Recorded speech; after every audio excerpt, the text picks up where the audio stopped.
And we're back in the room. Good. Ah, dear. And as I was doing that, it crashed on me. Damn, damn, damn, damn. It's always the way, isn't it? I try and leave something entertaining on the screen so I can just grab stuff, and then it all just breaks in my face. At the minute, I'm looking at a frozen screen on the stream. Yeah, I literally come back and I thought, oh, my cockpit's frozen over. Oh, and it has frozen as well. Nice.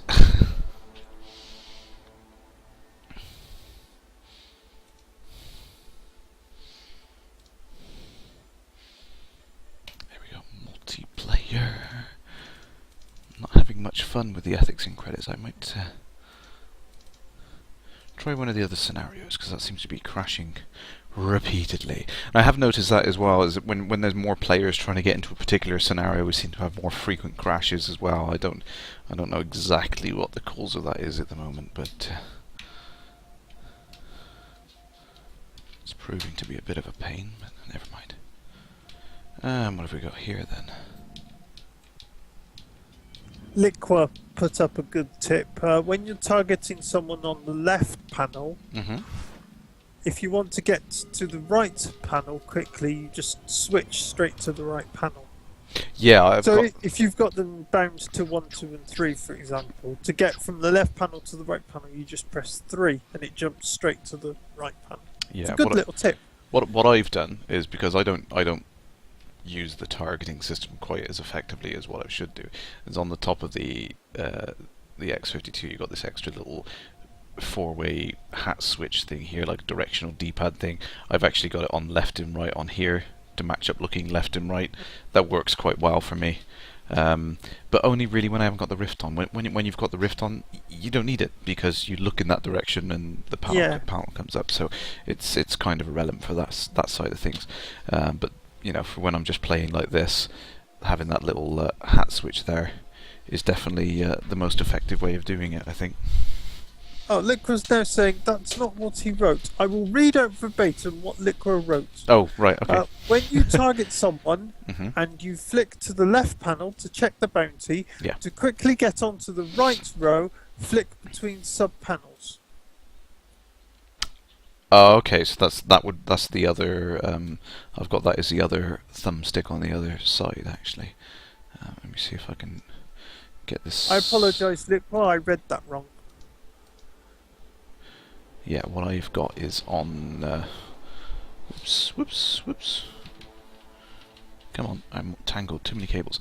I've got the little knobbly button here. This little thing on the top is handy. I can just toggle that side to side to flip through the menus that are available on that particular side. Let me jump back in there and I'll have a look at that one.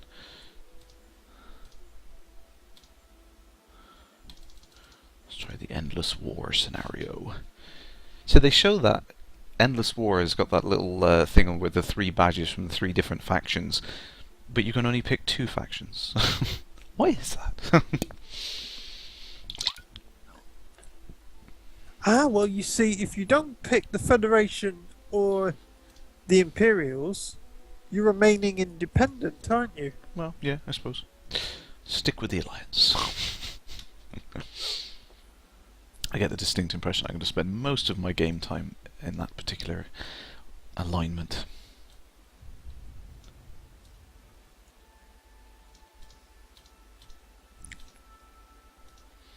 Right, let me try and get into this at some point. I'm having a lot of issues with crashing tonight. I think it's, like I said, as soon as lots and lots of players get on, we start to have lots of issues. Yeah. And, which is a shame, but I think Frontier are working on it at the moment. So, yep. So if we look in the, So what I got, so left and right, doesn't matter which one you go into. So if I go over to the left, I can use this little button on the side here. Will flip me through the things, and I can go that way as well, which is handy. So it allows me to flick through the tabs effectively.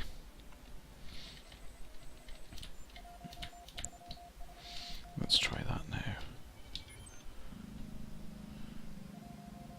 Who am I going to pick? I'll stay with Air Faction, or I'll just start causing trouble.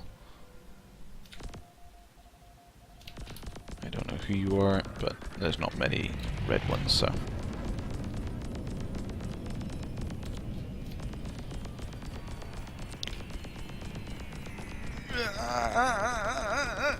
Come on, come on. As long as those anacondas don't go red, I'll be happy. Oh no, someone's shooting at me. Pull up, pull up. Oh, whoa, beam laser. Oh, come on, I gotta get one kill before I completely die. Run away, run, quick, boost, boost, boost.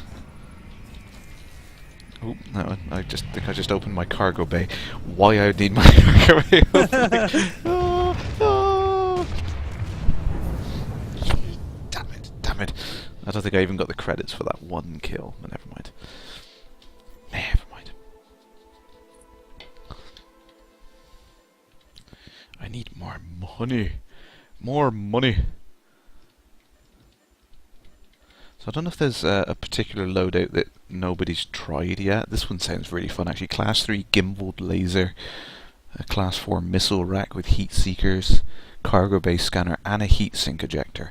6,000 credits. Sounds like fun to try. The only problem with the missile rack is you get something like 3 missiles. Yeah, that seems really, really low. But I mean, when you look at something like FE2, I mean, some of the ships they had 1 missile on them. Yeah, that was it. You could load up one particularly good missile, and if it didn't work, then tough. You just wasted it, sort of thing. So I don't know whether that's kind of a tie-in with that, or whether they want, you know, because we've seen some where you have like a little salvo. You can get like 12 or 24 anything, and I think it's based on how powerful they are and how complex they are. Some of the ones. Oh, here someone's got heat seekers now. Boom. I want to try that loadout. If there is actually a loadout that someone wants me to try, then by all means they can just give me a shout in the chat, and I will. I think I've got enough credits to try most of them out now anyway, so I'm happy to do that. If there's a particular loadout that someone hasn't seen yet, that 6,000 one I don't think I've tried myself, so might be interesting. If I get warning that Frontier are going to reset the credits. Mm-hmm. So, like me for example, I've got 32,000 credits. If I get warning they're going to reset it back down to 10, I'll spend them. Oh yeah, absolutely, blow the lot, innit? Try out some different loadouts and things. Yeah, and I think they will at some point. It's just a matter of when. I think probably with each release of the alpha, I think with the 2.2 release, they'll probably do a reset. It would make sense. Yeah, these cargo canisters are not in there.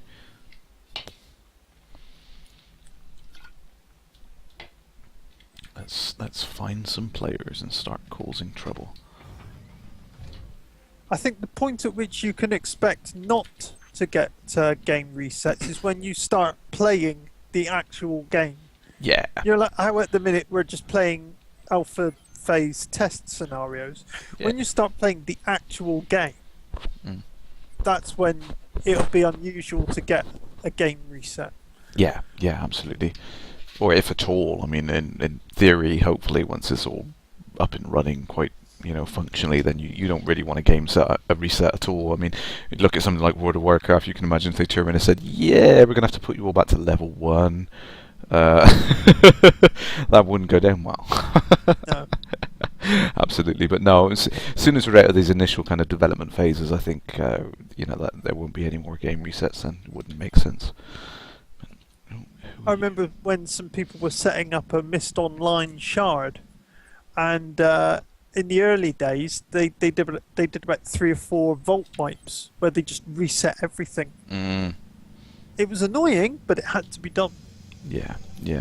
Sometimes you've got to level the playing field, haven't you, really, if there's other people who have had the opportunity to get in early, it's just not fair on everyone else. And yeah. I wouldn't want to have an advantage over anyone else. Well, they weren't doing it to level the playing field. It was bugs. Oh, right. Bugs. Yeah, so if other people have had that advantage of using some exploit to gain something they shouldn't have.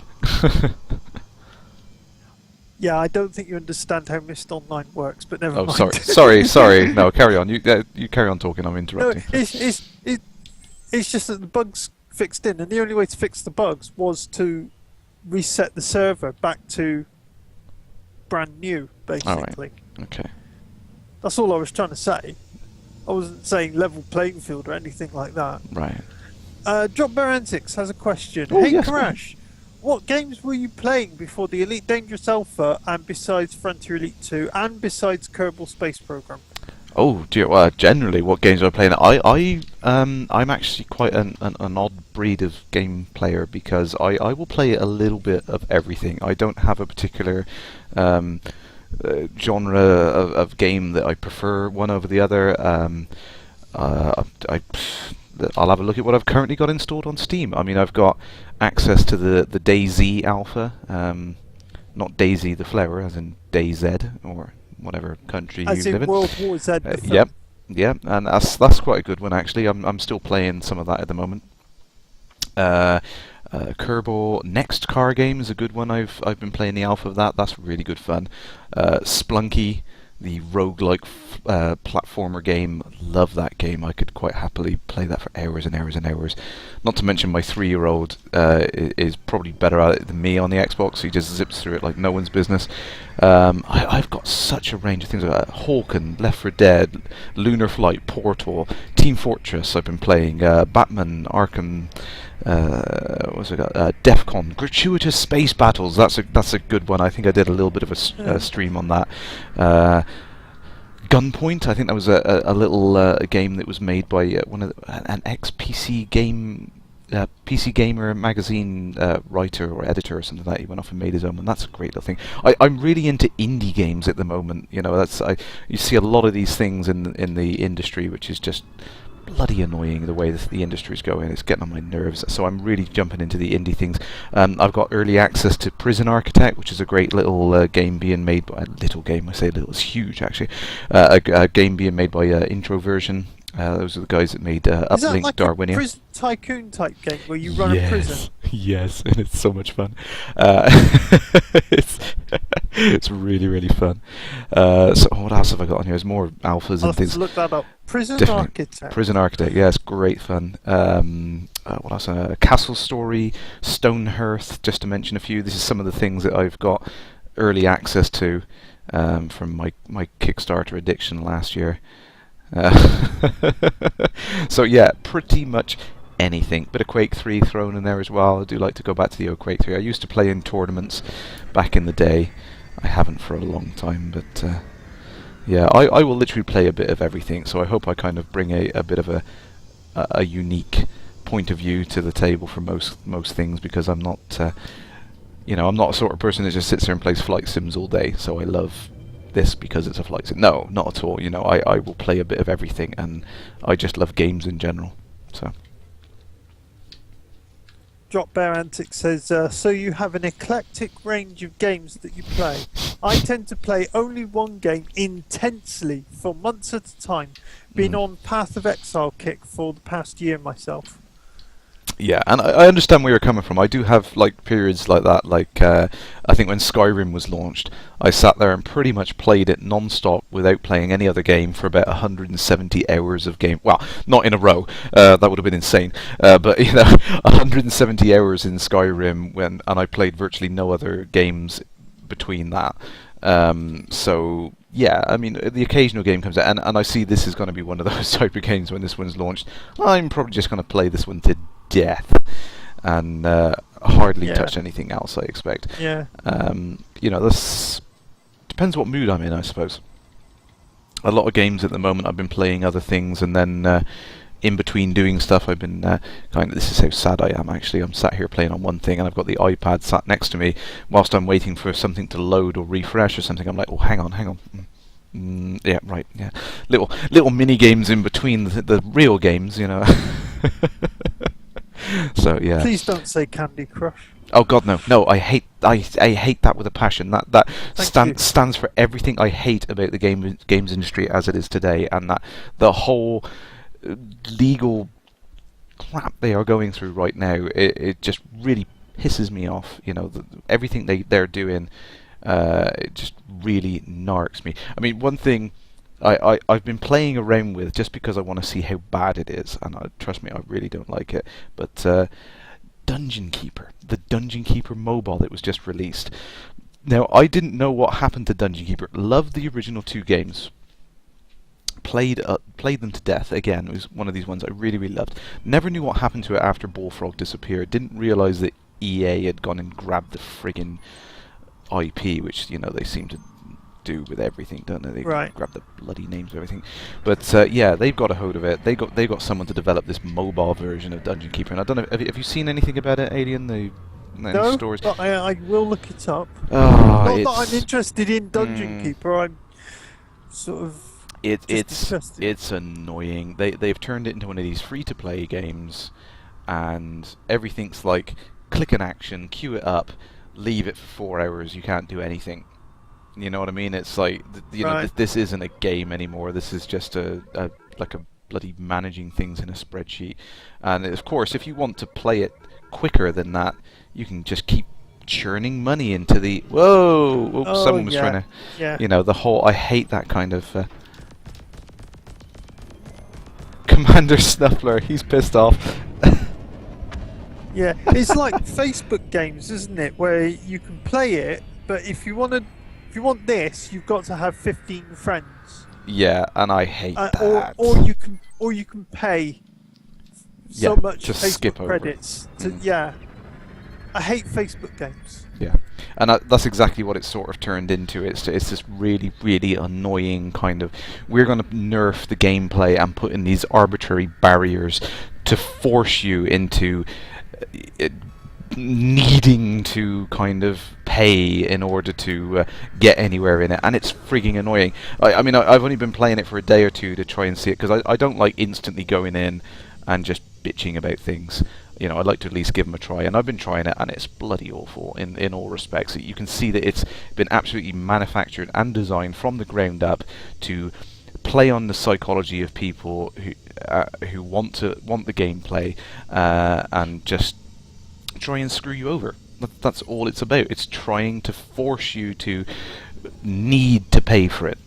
You know what I mean? And it's like, you're not getting your money's worth for it at all. I mean, if you were to go in and buy a game like this for like $19.99 and it didn't have any of these time limits in, that it wouldn't bother me at all. But this, even if you were to go into their store and pay, you know, say £20 worth of these gems to, you know, free up some of these time limits, that would still only get you about a week into it, and then the time limits would all be back again.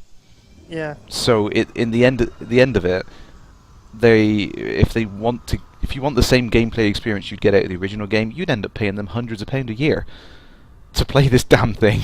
You know, like pound for pound. You know, like each one of these little things is like, it's you know, each gem it's only like a penny for a gem and all this stuff. And it's like, yeah, but you'd have to dump thousands of gems into it. So it literally is hundreds of pounds worth of thing. It's like, that's just crap. It's like, they know what they're doing. They're doing it on purpose. Yeah. And they don't give a shit. You know, and that's everything I hate about the industry there, which is why I've been playing nothing but indie games for the last few years. You know. Oh, loads of cargo canisters. Someone was naughty. See, people slag off EA, Mm. but I actually like Sims 3.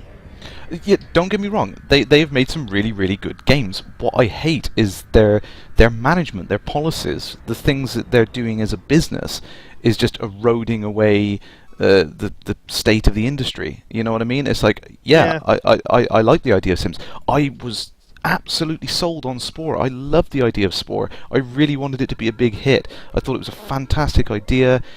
And then when it came along, it's like you could see that it had been chopped up into something that they could easily sell content for at a later date. And the same with The Sims. It's like, I feel like it's a great game in itself, but they've turned and they've made it so there's all these expansion packs, and you know, it's like, oh, you don't have this type of item, but if you buy the expansion pack, you'll then have this item and that. Yeah, you know, it's like, it's the business model that I take offence to, not the actual games at all. I feel kind of sorry for particularly the SimCity guys. I got SimCity for my birthday. Fantastic. I love the game. the way that it worked. I love the style of it. The engine was fantastic. It was fascinating to just sit and watch it. Absolutely adored the way that it functioned and everything like that. But then all these kind of things where they'd force you to go online, they'd force you to be connected all the time. You'd have to be on, and it was all bullshit to cover this authentication to stop you from copying it. But they wouldn't come out and say that because they, obviously they didn't want to admit that because they knew people would go nuts about it. Yeah. But yeah, so it's not the games themselves I take issue with. It's this whole business model that EA are ramming down everyone's throats. Yeah. The only complaint I have with regards to Sims 3 is they'll release an expansion, say, and there'll be bugs with it. And people on the forum say, hey, there's this thing wrong with the expansion, please fix it. And EA just don't bother. No, because there's no money in doing that. Again, it's another... They've released the expansion and then they're moving on to the next thing. Yeah, because... And they don't go back and fix what's wrong with what they've released. No. Bug fixes, I mean, if it only affects a minority, they don't care. There's no profit in doing that. They don't see that as a viable thing. It's one of these reasons why EA has got so much flack for them being such a bad company, is because their business model is literally screw over everyone, make as much profit as you can, distill everything down to the absolute money making elements you can get away with getting it down to. I mean, they don't care about you as a person. You're not a customer to them. You're a number on a spreadsheet which is making the money. They don't particularly care about what your needs are as a person. If enough people complain about it that it causes an issue, yes, they'll go change something then, because that's having an impact on their business model. So they don't want that to cause them trouble. You know what I mean? I don't know if you've read about the another thing with this Dungeon Keeper thing on the Android version. They've got let's call it a feature. They've got a feature in it where it keeps nagging at you to give them rankings, and if you got this option to pick either 1 to 4 stars or 5 stars. If you click the 5-star button, it quite happily goes and updates the 5 stars into the store, and everyone sees that you've given it 5 stars, and they publish it everywhere and boast about it and everything like that. If you click 1 to 4, it doesn't actually let you submit that 1 to 4 to the store so everyone can see that. It takes you to a page where you can tell them what would it take for you to say that it's a 5-star game. Please tell us, please. And that message just gets dumped into an inbox which no one cares about, no one reads. But it's just completely wrong. It's they don't care about what you're saying. They just want the publicity. They want the people to visually see that, oh, it's got this many 5-star ratings and everything. And it's just they don't care. You reminded me of something I hate websites doing. You go onto a website and literally within seconds, before you've had a chance to look at the page or click on anything, in seconds this big window thing pops up saying, please take our survey. What do you think of our site and that? And I'm like, oh, I haven't even looked at your site yet. Yeah, how do I know? Yeah, just leave me alone. After I've been on it 20 minutes and I'm still here, then maybe, ask me. Or if I visited 30 times in the last week, then maybe I can give you a relevant answer. But for God's sake, it's like, can you imagine that on the television, that every time you switch channel, it's like, oh, can you tell us what you think of this channel? And it's like, go away. It's like, So when I go on a website and the thing pops up saying, please take our survey, what do you think of our site? I just click on the close button. Yeah, exactly. Ignore, don't care. Off. Yeah, absolutely.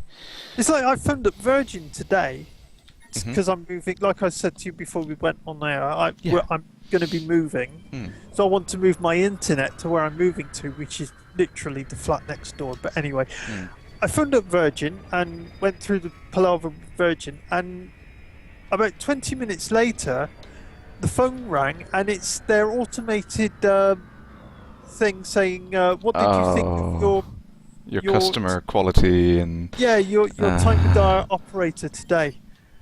And the funny thing is I leave it go to the answer machine, and it goes, because it'll go, press 1 to 5 to tell us what you think.